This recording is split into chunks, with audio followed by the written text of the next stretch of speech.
இளைஞர்கள் மத்தியில் போதைப் பொருட்கள் உபயோகப்படுத்தக்கூடாது.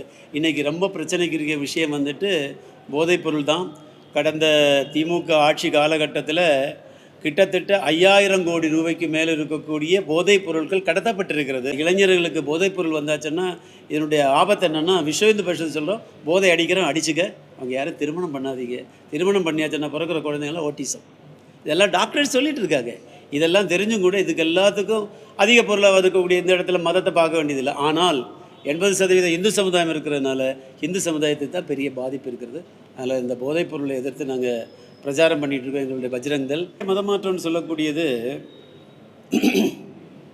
மனம் மாறியாச்சுன்னா பிரச்சனை இல்லை. இந்த மாதிரி நடக்கிறத வன்மையாக கண்டிக்கிறோம். நம்ம கூட்டத்திலே பல பாதிரிகளாக இருந்தவங்கெல்லாம் தாய்மதம் திரும்பி வந்திருக்கிறோம்.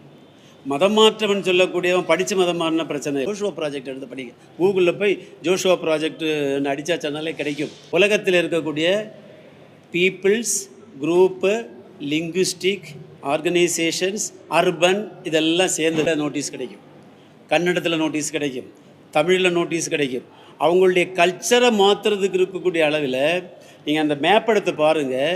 2225 குரூப்பு பேரில் பாரத தேசத்தில் மதம் மாற்றம் நடக்குது. Joshua project. அதனால் மதம் மாற்றம் என்கின்றதுனால எண்ணிக்கையை மாற்றுறது. இப்போ வந்திருக்கிற கிரிப்டோ கிறிஸ்டியன்ஸ் அதுக்கு மதம் மாறியாச்சுன்னா ஜாதி இல்லைன்னு சொல்லி தானே மதம் மாறி போகிறீங்க. பிறகு திரும்பி எதுக்கு ரிசர்வேஷன்? கட்டாய மதம் மாற்றம் சொல்லக்கூடியது நாங்கள் எதுக்குறோம். யார் மதம் மாறி போகிறது மாதிரி இருக்கும்போது நாமும் பண்ணோம். நாளைக்கு நாமும் இங்கேருந்து போனவங்களை ஹிந்துக்கள்கிட்ட பூர்வீகரை கொண்டு வருகிற நம்ம முயற்சி பண்ணுறோம். மதம் மாற்றம் தடை சட்டத்தினால மட்டும் வராது. அநியாயமாக பண்ணிட்டு இருந்தாச்சுன்னா கேஸ் எடுக்கணும்னு நாங்கள்.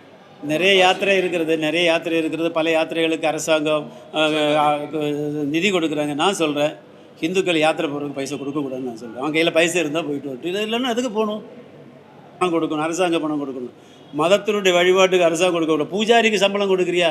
முல்லா மௌலவிக்கு வண்டி வாங்குறதுக்கு பணம் கொடுக்குறேன். எங்கள் பூஜாரிக்கு பைசா கொடுக்க மாட்டாங்க. அக்கார்டிங் டு குரான் ஹஜ்ஜுக்கு போகிறோம், பைசா வாங்கிட்டு போகக்கூடாது. தெரியுமா உங்களுக்கு?